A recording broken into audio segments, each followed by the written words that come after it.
तो थर्मोडायनेमिक्स का मतलब होता है कि study of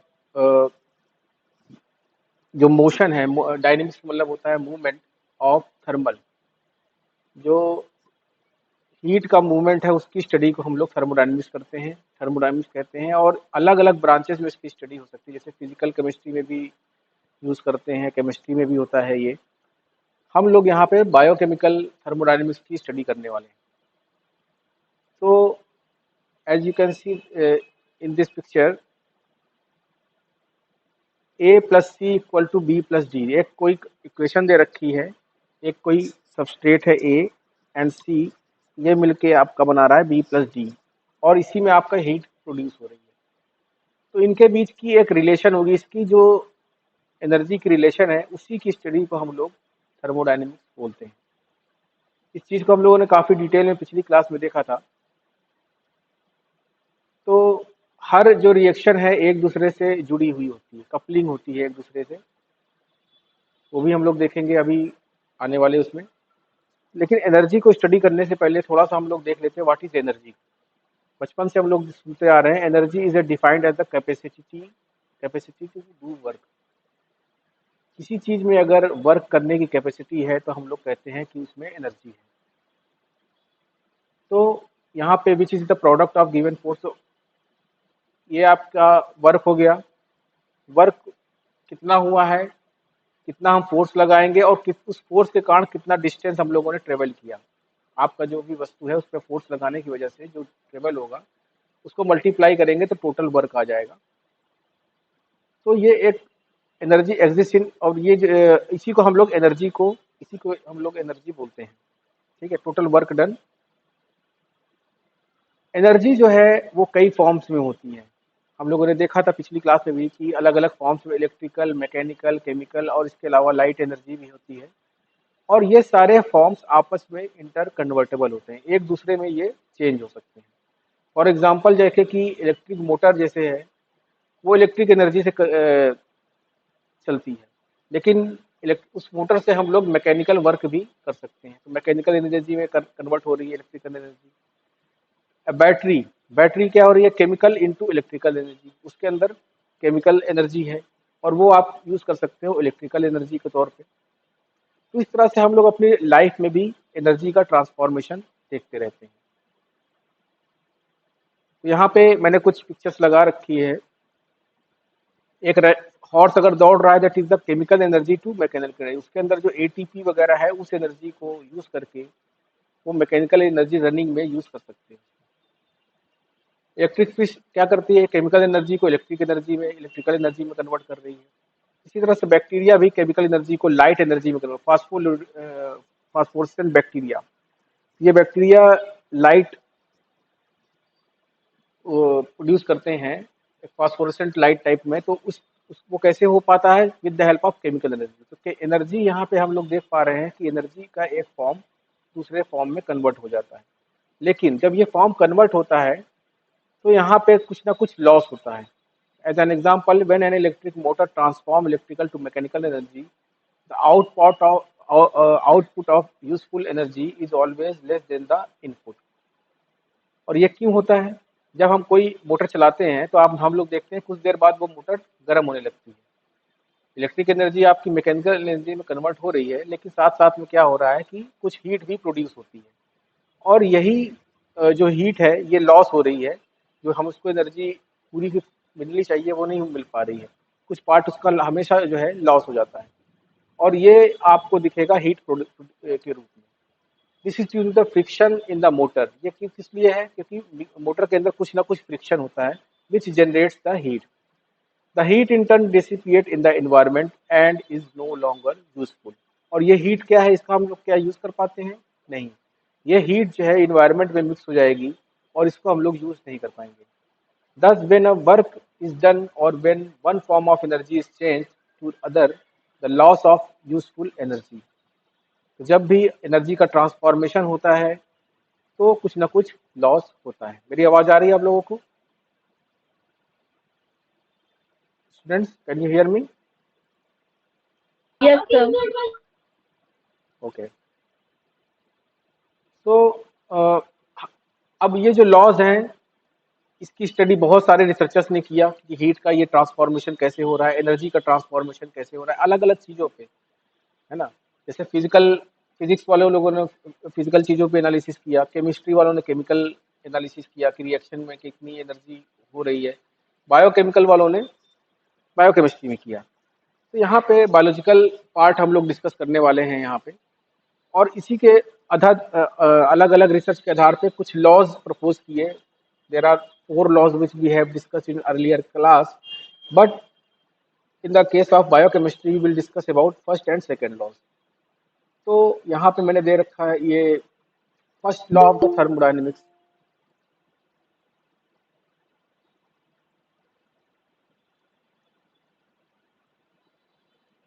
So what is the first law of the thermodynamics? Principle of conservation of energy. हम लोग हमेशा बचपन से पढ़ते आ रहे हैं कि एनर्जी जो है हमेशा ट्रांसफॉर्म होती है, उसका फॉर्म चेंज होगा लेकिन ओवरऑल एनर्जी कभी भी लॉस नहीं होती है, वो कंजर्व रहती है। तो यही चीज़ है first law of thermodynamics. In thermodynamics अब यहाँ पे कुछ चीज़ें हम लोगों ने पिछली क्लास में समझा था उन चीज़ों को, और थोड़ा सा उसको फिर से देख लेंगे हम लोग, क्योंकि कई लोग नए लोग जुड़े हुए हैं यहाँ पे।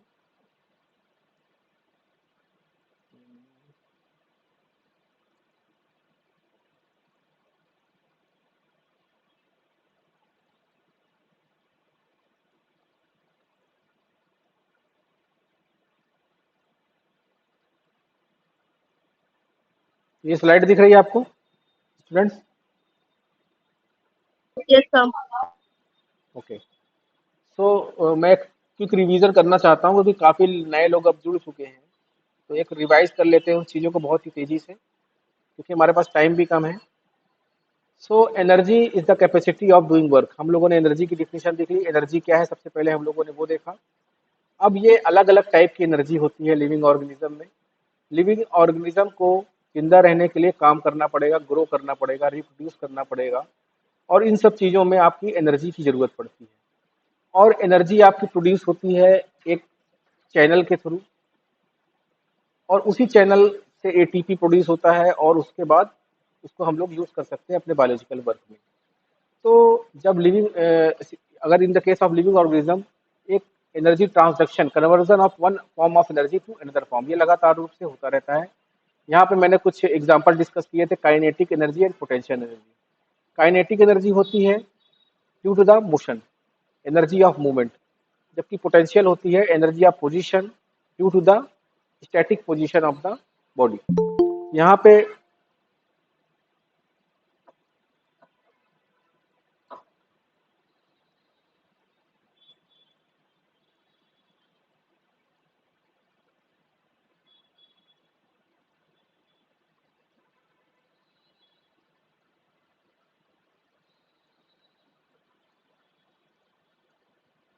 फिर हम लोगों ने देखा था लाइट एनर्जी हमारी कन्वर्ट होती है केमिकल एनर्जी में, जो हमारे नेचर में आता है। तो यहाँ पे आप देख पा रहे हो कि हम लोग जो प्लांट है वो सनलाइट को कैप्चर करते हैं, लाइट एनर्जी को, और उसको ट्रांसफॉर्म कर देते हैं केमिकल एनर्जी के रूप में।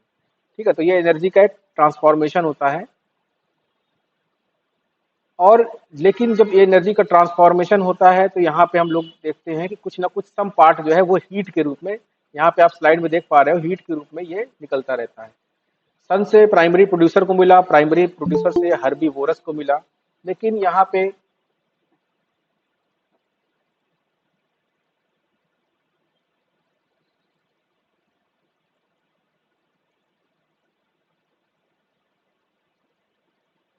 कुछ ना कुछ फॉर्म हीट के रूप में लॉस होता रहता है। सो इन सब जो एनर्जी का ट्रांसफॉर्मेशन है, इसके स्टडी करने के लिए साइंटिस्टों ने एक ब्रांच बनाई है जिसको हम लोग थर्मोडायनेमिक्स कहते हैं। So it's a simply meaning of thermodynamics is that thermodynamics means study of heat in motion। जो एनर्जी का ट्रांसफॉर्मेशन हो रहा है अलग अलग सिस्टम में, उसको हम लोग स्टडी करने के लिए थर्मोडायनेमिक्स ब्रांच के अंतर्गत स्टडी करते हैं। और इसका बहुत ही इंपॉर्टेंस है। क्यों यूज़ करते हैं हम लोग? डायरेक्शन ऑफ रिएक्शन, किसी रिएक्शन की अगर हमें डायरेक्शन बतानी है कि वो फॉरवर्ड डायरेक्शन में हो रही है कि रिवर्स डायरेक्शन में हो रही है, वहाँ पे थर्मोडायनेमिक्स काफ़ी इंपॉर्टेंट रोल प्ले करता है। वो रिएक्शन हो पाएगी कि नहीं, वो भी थर्मोडायनेमिक्स की मदद से पता चलता है, फिजिबिलिटी ऑफ द प्रोसेस, कितने पावर से वो रिएक्शन होगी वो भी हम लोग थर्मोडायनेमिक्स की मदद से जान सकते हैं, एक्सटेंट ऑफ प्रोसेस और इफिशियंसी ऑफ द प्रोसेस भी देख पाते हैं। अब मैं आता हूँ सिंपल टर्मिनोलॉजी पे। आप लोग जुड़े हुए हैं स्टूडेंट्स, ये देख पा रहे हो आप लोग स्लाइड? Yes, sir. यहाँ पे बहुत इंपॉर्टेंट कॉन्सेप्ट जो कि डिस्कस करने वाला हूँ, क्योंकि अगर इसको आप समझोगे तभी बाकी चीजें आप समझ पाओगे। तो यहाँ कुछ टर्म है जो मैंने पिछली क्लासेस में ऑलरेडी डिस्कस कर चुका हूँ इन चीज़ों को, लेकिन कई लोग नए जुड़े हुए हैं तो मैं चाहता हूँ, क्योंकि ये बेसिक टर्म है। सिस्टम, सराउंडिंग्स, बाउंड्री, ये तीन चीजें हैं। सिस्टम क्या है? It's a defined as a quantity of matter और a defined region in a space. ठीक है, कोई भी मैटर है, उसको हमने एक डिफाइंड बाउंड्री के साथ अगर वो कर दिया, कवर कर दिया, तो वो हम लोग उसको बोलते हैं सिस्टम। ये कुछ भी हो सकता है। फॉर सिस्टम कैन एक्सचेंज, जैसे कि फॉर एग्जांपल सिस्टम, जैसे कि हम लोग को माइटोकॉन्ड्रिया की स्टडी करनी है, तो माइटोकॉन्ड्रिया के अंदर जितना भी चीजें हैं, है ना, उसके जो भी मैट्रिक्स है या उसके अंदर जो भी कंपोनेंट्स है, that is the part of the system. और उसके चारों तरफ जो बाउंड्री है, वो एक बाउंड्री का काम करेगी, डिफाइंड रीजन ऑफ स्पेस। अगर हमें सेल की स्टडी करनी है तो हमारे सेल एक सिस्टम होगा, हम भी एक सिस्टम है। ठीक है, तो सब कुछ सिस्टम है। इसके अंदर का जो, इसके अंदर एक मैटर भरा होता है, मैटर होता है। एंड ये सिस्टम क्या कर पाता है? ये exchange exclusively mass and exclusively energy, या फिर दोनों, मास और एनर्जी दोनों को कर सकते हैं। तो ये जो मास और एनर्जी सिस्टम के अंदर है, वो सराउंडिंग से, मतलब जो सिस्टम का बाहर का एरिया है, that we called surrounding. Surrounding contain everything other than system. System and surrounding together make up the universe. और सिस्टम और सराउंडिंग को जोड़ के बनता है आपका ओवरऑल यूनिवर्स। ठीक है, तो सराउंडिंग और सिस्टम के बीच में हमेशा कुछ ना कुछ मास एक्सचेंज होगा, या फिर एनर्जी का एक्सचेंज होगा, या फिर मास और एनर्जी दोनों का एक्सचेंज हो सकता है। ठीक है, तो ये चीजें हमें आगे अभी देखेंगे हम लोग। बाउंड्री क्या है? Boundary which separate the system and surrounding is called the boundary. It may be rigid और flexible. The boundary may be real और imaginary. It may be rigid और नॉन रिजिड। ठीक है, this that we call the boundary. Now let's, मैंने ये slide आपको दिखाया था यहाँ पे। ये एक फ्लास्क है, ठीक है, दिख रहा है आप लोगों को स्टूडेंट्स? Yes, sir. ओके, तो ये फ्लास्क है, दैट इज द सिस्टम। इस फ्लास्क के अंदर कुछ भरा हुआ है, दैट इज द सिस्टम। अब इसके बाहर वाला एरिया को मिला लेंगे, that will call system plus surrounding, और ओवरऑल को हम बोलेंगे यूनिवर्स। तो इतना चीजें आपको कॉन्सेप्ट समझ में आ गया, सिस्टम सराउंडिंग। अब इस फ्लास्क में ही हम लोग देखेंगे कि कई किस टाइप के सिस्टम होते हैं। जैसे कि यहाँ पे देखिए ओपन सिस्टम। ये सिस्टम जो होता है, ये क्या करता है? Open system which can exchange matter as well as energy. ये आपका मैटर भी एक्सचेंज करेगा, मतलब दोनों चीजें एक्सचेंज कर सकते हैं, मास भी और हीट भी। फॉर एग्जाम्पल है liquid kept in an open flask. एक लिक्विड को हम लोगों ने ओपन फ्लास्क में रख दिया, तो वहां पे हम लोग देखते हैं कुछ पार्ट जो है लिक्विड का वो उड़ रहा है ना, और कुछ पार्ट जो है हीट के रूप में भी एक्सचेंज हो रहा है। तो that we called open system. Close system में क्या है? क्लोज सिस्टम में हम लोग देखेंगे a system that can exchange only energy, है ना, विद द सराउंडिंग्स। तो ओनली एनर्जी, मास का एक्सचेंज यहाँ पे नहीं हो पाता, ओनली जो हीट का एक्सचेंज है वही हो पाता है यहाँ पे। That we called close system. हम लोगों ने जो फ्लास्क रखा था पिछले स्लाइड में ओपन करके, उसको हम लोगों ने अगर क्लोज कर दिया, that we called close system. क्योंकि इस फ्लास्क में आप देख पाएंगे कि हीट का ट्रांसफॉर्मेशन हो सकता है, हीट चेंज हो सकती है अपने चारों तरफ की सराउंडिंग से, लेकिन मास जो है यहाँ से क्लोज कर दिया गया है, मास का एक्सचेंज यहाँ पे नहीं हो पाएगा। तो close system is the system that can exchange only energy with the surrounding. Isolated में दोनों ही चीजों का एक्सचेंज नहीं हो पाता, नाइदर एनर्जी और नॉर सराउंडिंग। ठीक है, तो ये आइसोलेटेड सिस्टम हुआ। अगर हम लोग देखें तो हमारा सिस्टम किस टाइप का सिस्टम होगा? लिविंग, और what type of systems are living organism? Anyone can answer this? हम लोगों ने तीन टाइप के सिस्टम देखे, हम लोग किस टाइप का सिस्टम है? Sir, closed system. Why? Sir, open system. हम लोग ओपन सिस्टम है। ठीक है, हम लोग मैटर का भी एक्सचेंज होता है हमारे अंदर, और हीट तो होती रहती है। ठीक है, तो दोनों ही चीजें हम लोग हो पाता है हम लोग का वो। सेल्स आर कंसिडर, और ये क्वेश्चन आया हुआ है आपके ट्रू फॉल्स में, ये पूछा गया था एक बार, और हो सकता है ये उस टाइप से भी पूछा जा सके। तो cells are considered to be and biological system सारे ओपन सिस्टम होते हैं because they are constantly interacting with the environment surrounding them, just like animal they eats what surround them, and they get rid of waste, and then they decompose when they die. Through this cycle they are exchanging energy with their surrounding environment as well. अब ये जो system होता है इसके अंदर एक energy होती है ना, हम लोगों ने देखा था कि सिस्टम के अंदर एनर्जी पाई जाती है, इसी को हम लोग बोलते हैं internal energy. Internal energy overall अगर हम लोग समझे तो जितनी भी एनर्जी सिस्टम के अंदर होती है, sum of overall energy of the system can be say that internal energy. तो energy represent the overall energy of the system. ये कुछ भी हो सकती है, पोटेंशियल एनर्जी जैसे कि एटीपी के फॉर्म में हम लोग के अंदर पाई जाती है, काइनेटिक एनर्जी भी हो सकती है। In a chemical reaction, we know about the energy transformation and basic thermodynamics provide us information। और अगर किसी सिस्टम में काम हो रहा है, मतलब सिस्टम कैसे काम करेगा, या तो उसके ऊपर काम किया जाता है या फिर वो काम करता है, तो इंटरनल एनर्जी में चेंजेस होते हैं, और वो इंटरनल एनर्जी के चेंजेस को मेजर करके हम लोग बता सकते हैं कि काम हो रहा है कि नहीं हो रहा है ना, वर्क उसका जो है मेजर कर सकते हैं। तो the internal energy of a system may change when heat passes into or out of the system. Work is done or by the system or matter enters or leaves the system। ठीक है, तो internal energy is the total sum of the energy, जो भी system की energy होगी सारे energy का सम है वो। Work work done by a system is defined as the quantity of energy exchange between the system and its surrounding. Work is completely governed by external force। Heat क्या है? Heat is defined as the kinetic energy of molecules of the substance. हम लोग कभी देखते हैं कि जब हम लोग पानी को गर्म करते हैं तो हीट दे रहे हैं उसको, और धीरे धीरे क्या होता है, मॉलिक्यूल्स में मूवमेंट आना शुरू हो जाती है ड्यू टू द हीट। जब हीट है उसके अंदर काइनेटिक एनर्जी होती है, और जिसके कारण वो मॉलिक्यूल्स मूवमेंट करना शुरू कर देते हैं। जितनी ज़्यादा हीट होगी उतनी ज़्यादा मूवमेंट होगी। तो heat and thermodynamics together form the basics which help process engineer, और इसी हीट की स्टडी करके सारे इंजीनियर जो है प्रोसेसेस की स्टडी करके बता सकते हैं कि प्रोसेस को इफिशिएंटली हम लोग कैसे काम करवा सकते हैं। तो हीट का हो गया। And now we will discuss about enthalpy. These are the various terms which I am discussing right now because these terms are very important for your thermodynamics। Enthalpy क्या है? Enthalpy is the equal to the sum of internal energy. ये भी जो है अभी हम लोग समझेंगे इसके बीच का डिफरेंस, हीट और एंथैल्पी के बीच का डिफरेंस। कई बार हीट और एंथैल्पी को सेम समझा जाता है, लेकिन एक माइनर सा डिफरेंस है इन दोनों के बीच में। This enthalpy is equal to the sum of internal energy of a system with the constant. You need to understand that forms of energy get change but enthalpy remains constant. तो यहाँ पे अभी हम लोग देखेंगे, for example when water freezes into ice, some amount of the energy is spent in the doing work which is called enthalpy.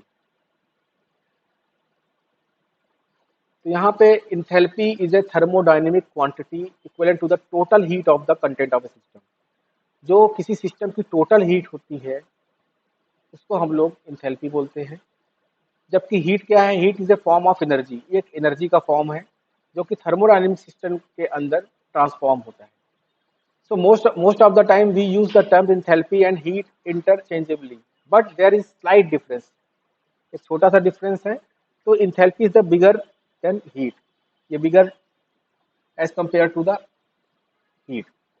So describe the amount of heat transferred during a chemical reaction at constant pressure, a form of energy that can be transferred from one place to another। अब हम लोगों ने देखा था पिछली class में state function in thermodynamics. State function क्या है? जो कि स्टेट के ऊपर डिपेंड करते हैं। State a property whose value doesn't depend on the path. यहाँ पे मान लीजिए कोई ए प्रोडक्ट है और यहाँ पे एक फाइनल स्टेट उसकी बी है। ए से बी बनने में 3 पाथ हैं, 1 2 3। यहाँ पे आप स्लाइड देख पा रहे हो students? Can you see this slide? Yes, sir. Yes, sir. तो कोई प्रोडक्ट ए है, कोई प्रोडक्ट बी है, और इसको बनने में तीन रास्ते हो सकते हैं, कोई ए से हो सकता है, दो से, या तीन से, है ना। तो ये रास्ते जो है अलग अलग है, लेकिन प्रोडक्ट बी ही बन रहा है। तो इसके अंदर कुछ प्रॉपर्टी होती है जो कि चेंज नहीं होती, चाहे वो ए हो चाहे वो बी हो। तो यहाँ पे आप देख पा रहे हो, when the state of system is fixed by microscopic property. तो यहाँ पे कुछ स्टेट फंक्शंस मैंने दिखाए थे पिछले स्लाइड में। Pressure, temperature, volume, mass, internal energy, और गिब्स फ्री एनर्जी जो अभी हम लोग देखेंगे, enthalpy, entropy, these are the state function. ये हमेशा स्टेट के ऊपर डिपेंड करते हैं, लेकिन वो स्टेट कैसे आई है, किस रास्ते से आई है, उस पर डिपेंड नहीं करते हैं। ठीक है, ये कॉन्सेप्ट समझ में आ रहा है आपको? ओके। अब एक और समझ लेते हैं, entropy. Entropy is the measure of imbalance. कोई चीज और कितनी ऑर्डर में है और कितनी डिसऑर्डर में है, इसको आप कैसे बताओगे? With the help of entropy. यहाँ पे entropy is just a measure of disorder of a system, energy unavailable to do work. हम लोग जब सिस्टम को एनर्जी देते हैं काम करने के लिए, तो कुछ पार्ट मैंने बताया था हीट लॉस के रूप में निकल जाता है, और कुछ पार्ट सिस्टम के द्वारा यूटिलाइज हो जाता है। ठीक है, तो जो पार्ट अनयूटिलाइज है, unavailable to do work, that we call entropy. जितनी ज्यादा एंट्रोपी होगी उतनी ज्यादा उसका डिसऑर्डर होगा। ठीक है, increasing entropy as increasing the disorder.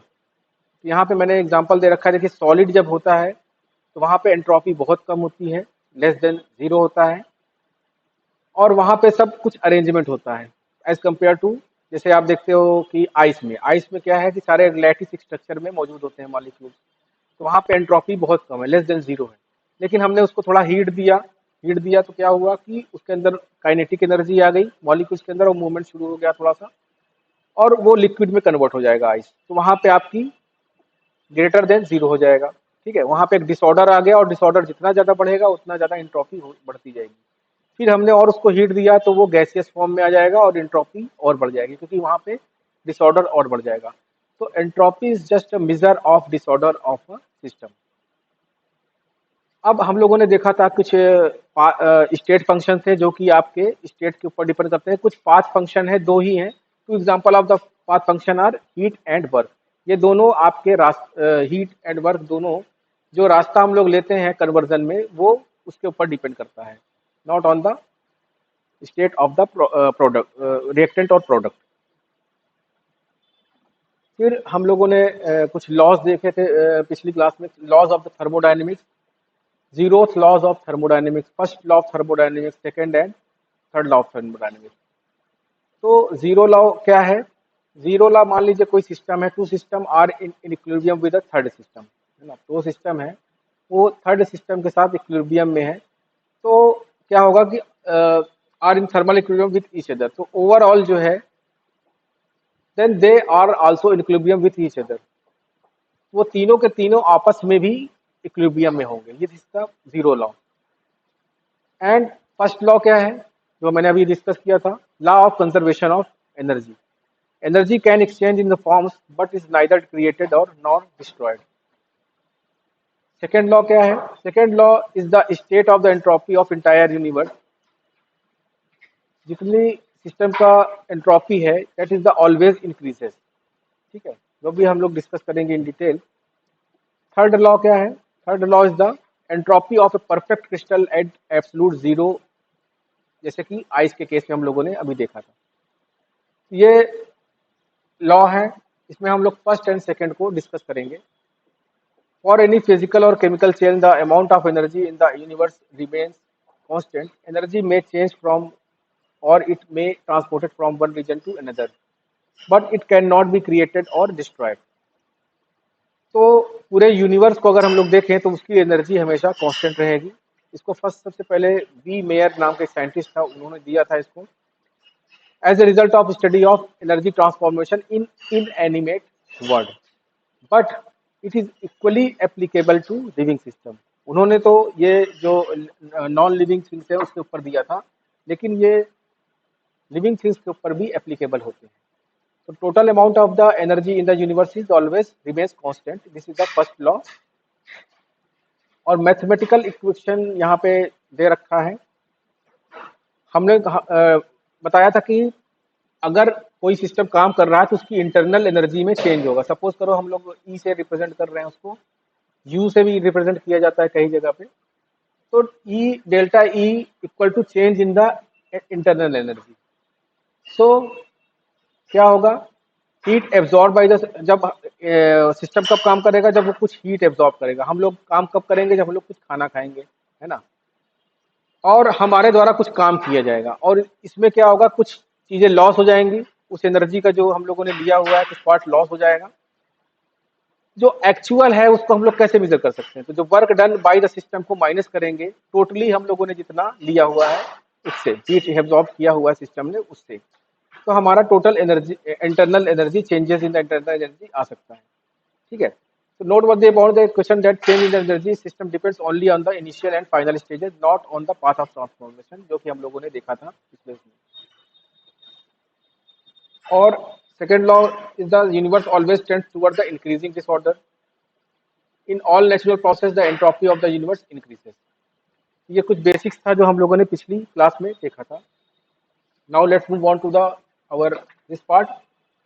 तो हम लोगों ने देखा कि सिस्टम और सराउंडिंग से हम मदद से हम लोगों ने ये देख लिया कि हम लोग इसको इक्वेशन में बना सकते हैं। यहाँ पे आप देख पा रहे हैं इस इक्वेशन को, delta E equal to E B minus E A और equal to Q minus W. हम लोगों ने जितना हीट दिया और कितना काम किया उसको माइनस करेंगे तो हमारा टोटल इंटरनल एनर्जी आ जाएगा। ठीक है, अब आते हैं सेकेंड लॉ ऑफ थर्मोडायनेमिक्स पे। First law of the thermodynamics cannot be used to predict whether a reaction can occur spontaneously although delta is positive। ठीक है, अगर ये रिएक्शन लगातार हो रही है कि नहीं हो रही है, इसको हम फर्स्ट लॉ से नहीं बता पा सकते। ठीक है, इन सच केसेस हमें एक अदर पैरामीटर की जरूरत पड़ेगी। The system absorb the heat from its surrounding so that sum of the energy of the system and its surrounding remains constant. ये है first law. It is evident that a function other than delta E is required. और ये function कौन सा है, this is the entropy. Entropy को researchers ने propose किया कि इसकी मदद से हम लोग बता सकते हैं कि कोई रिएक्शन कंटिन्यूअसली हो पाएगी कि नहीं हो पाएगी। So entropy is an energy in a state और रेंडमनेस और डिसऑर्डर। जो हम लोगों ने दिखाया था कि एंट्रोपी क्या है, वो एक स्टेट है, कितना ज्यादा रेंडमनेस है सिस्टम के अंदर, जितना ज्यादा रेंडमनेस होगी उतनी ज्यादा उसके अंदर एनर्जी होगी।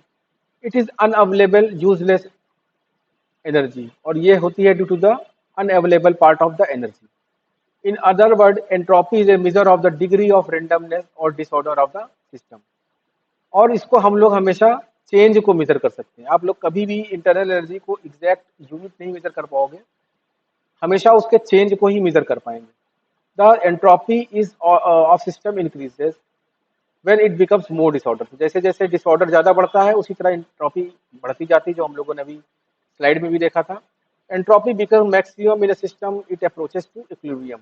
और अंत में जब ये इक्विलिब्रियम की तरह बढ़ती है तो वे मैक्सिमम रहती है। When equilibrium is attained no further change can occur spontaneously unless the additional energy. और एक अंत में क्या होता है कि उसमें एक इक्विलिब्रियम आ जाएगा जब तक कि उसको एडिशनल एनर्जी हम लोग नहीं देंगे। Thus, according to the second law, each transfer or transformation of energy, part of the energy assumes a form that cannot be passed on any other further because it is randomly dispersed, often as a heat. And it is this randomly dispersed which is called entropy. Ultimately, closed system run down, open system such as ecosystem। तो हम लोग भी क्या करते हैं, जैसे living organism भी है,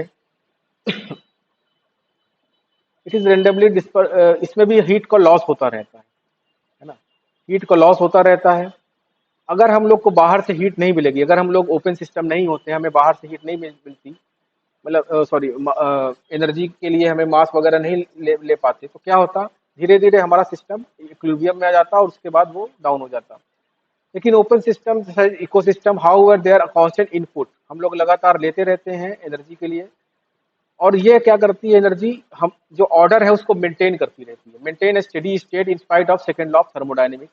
So biological system thus do not seem to conform to the second law, for the tendency of life is to produce order out of disorder, to decrease rather than increase entropy. तो हम लोग कोशिश करते रहते हैं कि ये entropy decrease होती रहे, और यानी कि ऑर्डर में हमारा सिस्टम रहे, और उसको ऑर्डर में करने के लिए हमें एनर्जी चाहिए. Although it is true energy is conserved in the universe, first law of the thermodynamics doesn't account for many physical and chemical processes. So second law of thermodynamics states that the process can occur spontaneously only if the sum of entropy of the system and its surrounding increases. तो overall हम लोग ये कह सकते हैं कि delta S system plus delta S surrounding, overall मतलब जो डेल्टा एस है उसका, वो जब ग्रेटर देन जीरो होगा, मतलब उसमें थोड़ा डिसऑर्डर होगा, तभी वो प्रोसेस स्पॉन्टेनियसली कर जा सकता है, स्पॉन्टेनियस प्रोसेस हो सकता है. Thus, the total entropy of a system must increase if a process to occur spontaneously. However, the entropy of a system can decrease even during a spontaneous process. ठीक है, तो provided the entropy of the surrounding increases such extent that sum is positive. तो हम लोग ने देखा जब equilibrium में हो जाता है, उसके बाद स्पॉन्टेनियसली जो प्रोसेस नहीं हो पाता है, वो धीरे धीरे इक्विलिब्रियम की तरफ जाता है, और आपकी एंट्रोपी धीरे धीरे कम होने लगती है. तो अगर हमको लगातार स्पॉन्टेनियसली रिएक्शन को कराना है तो क्या करना पड़ेगा, बाहर से हीट देनी पड़ेगी. When water freezes, its entropy decreases because water molecules of ice exist in more ordered state with less freedom of movement than in a liquid state. So the difference between first and second law of the thermodynamics is that, क्या difference है दोनों के बीच में. First law जो है आपका with the accounting of various kind of energy involved in a given process. ये जो फर्स्ट लॉ है ये various kind of energy, kinetic energy की बात करेगा, ओवरऑल एनर्जी की बात करेगा, potential energy, chemical energy, light energy, different forms of energy की ये बात करेगा, और सारे कंजर्व होते हैं सिस्टम के अंदर. इन जबकि सेकंड लॉ क्या है, it's concern with the availability of the energy, कितनी अवेलेबल है, हमें जितना काम करना है उसके बारे में ये बताता है, कितना यूजफुल एनर्जी मौजूद है सिस्टम के अंदर, उसके बारे में ये बताता है. तो फर्स्ट लॉ आपको कंजर्वेशन के बारे में बताएगा कि कितना ओवरऑल ट्रांसफॉर्मेशन हो रहा है, एनर्जी अलग अलग एनर्जी को डिस्कस करेगा, जबकि ये वाला पार्ट जो है availability of energy of A given system. अगर हम इन दोनों लॉज को कंबाइन करें, since the entropy change of chemical reaction are not readily measurable, the entropy is not used as a criteria whether biochemical process can occur spontaneously or not. ठीक है, तो chemical जो changes है वो जल्दी से आप मेजर नहीं कर पाते, एंट्रोपी के जो चेंजेस है उसको तुरंत आप मेजर नहीं कर पाते हो, तो इसको हम लोग यूज नहीं करते हैं. वेदर ए बायो, तो ये बता नहीं पाएगा कि biochemical process can occur spontaneously, क्योंकि बायोकेमिकल प्रोसेस बहुत ही तेजी से होता है ना. Whether a biochemical process can occur spontaneously or not. Furthermore, spontaneity with both the entropy changes should be known. These difficulties are elevated by the using different thermodynamic functions. तो एक और फंक्शन इंट्रोड्यूस किया गया for the biochemical point of view that we call free energy, which is denoted by a symbol G, है ना, एक G symbol से इसको रिप्रेजेंट किया जाता है. कभी कभी इसको F भी यूज किया जाता है, फ्री एनर्जी, लेकिन एक साइंटिस्ट के उसके ऑनर करने के लिए फ्री इसको हम लोग देते हैं, और वो साइंटिस्ट थे Willard Gibbs.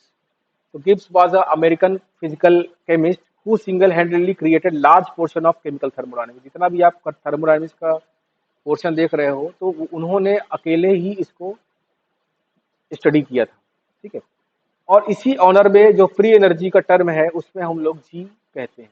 His work is the basis of biochemical thermodynamics and he is considered to be some to have greatest scientist born in the United States. तो गिब्स ने एक इक्वेशन बनाई. क्या इक्वेशन थी वो? Gibbs created the free energy function by combining first and second law. उन्होंने दोनों law को कंबाइन किया और इक्वेशन बनाई, क्या, delta G equal to delta H minus T delta S. तो डेल्टा जी क्या है? The change in the free energy of a reacting system. ठीक है, जो फ्री एनर्जी की चेंज है सिस्टम के अंदर, उसको हम लोग मेजर करते हैं with the help of delta G. फिर change in the heat content और एंथैल्पी ऑफ द सिस्टम. जो हीट के अंदर चेंज हो रहा है, जो सिस्टम की हीट में चेंजेस होता है, उसको हम लोग मेजर करते हैं एंथैल्पी की वजह से, उसको टर्म दिया जाता है एंथैल्पी. फिर टी तो आप जानते हो कि absolute temperature at which process is taking, जिस टेम्परेचर पे प्रोसेस हो रहा है। और delta is, you are already familiar with the delta is the change in the entropy of this system. In fact, this equation represents the quantitative interrelationship between changes in free energy, heat, entropy, chemical reaction at constant temperature and pressure, the condition prevailing at the biological system। तो हम लोग देखते हैं कि हमारा जो reaction होता है, बायोकेमिकल रिएक्शन, एक कांस्टेंट टेम्परेचर पे होता है, एक कांस्टेंट प्रेशर पे होता है। ठीक है। So the term TW is that the fraction delta H cannot be put the useful work। यहाँ पे ये वाला जो टर्म है T डेल्टा एस, ये क्या है? हम लोगों ने बताया था एंट्रोपी क्या होता है, जो सिस्टम यूज नहीं कर पाता है ना। और जो यूजफुल एनर्जी है उसको हम लोग बोलते हैं delta H. The delta G indicate the free energy change of theoretical available useful work। Naturally, in most cases, system is inefficient and not all of the theoretical available work can be utilized। तो हम लोगों ने पहले ही देख चुके हैं कि कभी भी 100% हम लोग इसको यूटिलाइज नहीं कर पाते। तो एंथैल्पी चेंज को भी रिप्रेजेंट किया जा सकता है। डेल्टा एच को हम लोग डिफाइन करते हैं delta E plus P delta we. Delta E क्या है? Change in the internal energy of the reaction, है ना। हम लोगों ने देखा था ये चीज कि इंटरनल एनर्जी के अंदर अगर चेंज होता है तभी हम लोग बता पाते हैं कि काम हो रहा है सिस्टम के द्वारा कि नहीं हो पा रहा है, कि सिस्टम काम कर रहा है कि या उसके ऊपर काम हो रहा है। और इसके जब ये चेंज होती है तो क्या होता है, वॉल्यूम, सिस्टम के वॉल्यूम में भी चेंजेस होगा। ठीक है, change in the volume of this reaction. तो अगर हम लोग इन सबको कंसीडर करें तो हम लोग इस इक्वेशन के द्वारा डेल्टा एच निकाल सकते हैं, एंथैल्पी में चेंज निकाल सकते हैं। So as the volume change, delta is very small for nearly all bio। हम लोग के अंदर वॉल्यूम का चेंज नहीं होता है तो हम लोग इसको निग्लेक्टेड मान सकते हैं डेल्टा वी को। Hence the delta H is nearly equal to the change in the internal energy। तो डेल्टा एच क्या, इसको हम लोग निग्लेक्ट मान सकते हैं तो क्या होगा कि delta H equal to delta E. तो देयरफॉर इक्वेशन मॉडिफाई, अगर हम लोग फिर इसको कैसे मॉडिफाई कर सकते हैं, delta G equal to delta E minus T delta S. अब यहाँ पे क्या है, change in the free energy of the reaction delta G, जो हम लोग बताया आपको। Delta G is the valuable criteria in determining whether reaction can occur spontaneously or not. और कैसे बताते हैं हम लोग ये स्पॉन्टेनियसली हो रही है, इसके साइन से। यहाँ पे आप देख पा रहे हो डेल्टा इज जी अगर नेगेटिव इन साइन है ना, माइनस अगर आप देखोगे तो इसका मतलब है कि वो रिएक्शन स्पॉन्टेनियसली हो सकती है, वो लगातार हो सकती है, because they have the energy to loss. उसके अंदर एनर्जी है जो कि लगातार लॉस होती रह सकती है। और इस टाइप के रिएक्शन को हम लोग बोलते हैं exergonic reaction. If in addition delta is greater magnitude, the reaction goes virtually in completion is essential irreversible. और ये लगातार अगर लॉस होती रहे तो क्या होगा, reaction goes virtually completion, completion की तरफ चली जाएगी और फिर वो इरिवर्सिबल रहेगी। फिर अगर डेल्टा जी पॉजिटिव होगा तो क्या होगा, reaction proceed only if free energy can be gain. इसको हमें एनर्जी देना पड़ेगा, इसके अंदर एनर्जी नहीं है इतना, हमें इसको एनर्जी देना पड़ेगा, बाहर से सिस्टम को एनर्जी देना पड़ेगा, तभी वो सिस्टम काम कर पाएगा। If in addition delta is G is high magnitude, the system is stable and the little और no tendency of reaction to occur. Delta G is zero, the reaction is at equilibrium. Simply हो गया, delta G अगर zero है तो क्या हो रहा है कि रिएक्शन सिस्टम जो है इक्विलिब्रियम। तो यहाँ पे हम लोग देख पा रहे हो कि डेल्टा जी के साइन की मदद से, कि क्या उसका साइन है, उसकी मदद से हम लोग बता पा सकते हैं कि रिएक्शन स्पॉन्टेनियसली हो पा रही है कि नहीं हो पा रही। उसको हमें बाहर से एनर्जी देनी पड़ेगी या वो लगातार अपना एनर्जी से काम करती रहेगी, या फिर वो रिएक्शन सिस्टम इक्विलिब्रियम में है। So with the regard to the free energy change, the reacting system, two more points need to be emphasized. Firstly, the delta G reaction depend only on the free energy of the product minus of the reactant। तो delta जी किस चीजों पे depend है, product में कितना ज्यादा free energy थी, है ना, फ्री एनर्जी कितना है, और रिएक्टेंट की फ्री एनर्जी कितना है। अगर हम लोग ये चीज मेजर कर ले, है ना, तो हम लोग डेल्टा जी सिस्टम का बता सकते हैं। प्रोडक्ट के अंदर कितना फ्री एनर्जी है माइनस रिएक्टेंट के अंदर कितना फ्री एनर्जी है, तो free energy of the product minus free energy of the reactant. The delta G of a reaction is independent of path of the transformation. हम लोगों ने देखा था ये पाथ के ऊपर डिपेंड नहीं करता है, इससे स्टैटिक स्टेट के ऊपर, static function. Obviously the mechanism of reaction has no effect on delta G. तो डेल्टा जी जो मैकेनिज्म ऑफ रिएक्शन है वो उसके ऊपर डिपेंड नहीं करता है। As an instance the value of delta G is the same for oxidation of glucose to CO2 and H2O, whether it takes place in combustion or series of enzymatic catalyzed reaction। तो for example जैसे हम glucose को दो तरीके से break down कर सकते हैं, या तो इसको हम लोग जला सकते हैं, कंबशन हीट जला सकते हैं, और by a series of enzyme catalysed reaction, या फिर एंजाइम की वजह जैसे ग्लाइकोलाइसिस में हम लोग करते हैं उससे हम लोग इसको कर सकते हैं। लेकिन दोनों ही केस में डेल्टा जी दोनों इसका जो रहेगा वो सेम रहेगा। डेल्टा जी मतलब इसकी फ्री एनर्जी मतलब प्रोडक्ट की, और जो इसके रिएक्टेंट बन रहे हैं उसकी फ्री एनर्जी, उसको माइनस करेंगे तो डेल्टा जी आपका आएगा। ठीक है, दोनों ही केस में वो सेम रहेगा। सेकेंडली, अब दूसरा पॉइंट क्या है, the value of delta G provides no information about the rate of reaction. Rate कितना तेजी से हो रहा है ये नहीं बताएगा, मतलब ये हो रहा है कि नहीं हो रहा है स्पॉन्टेनियसली बता सकता है, लेकिन ये नहीं बताएगा कि कितना इंटेंसिटी कितना है। A negative delta G indicates that a reaction can occur spontaneously, but it does not signify that it will occur in perceptible rate। कितनी तेजी से ये होगा?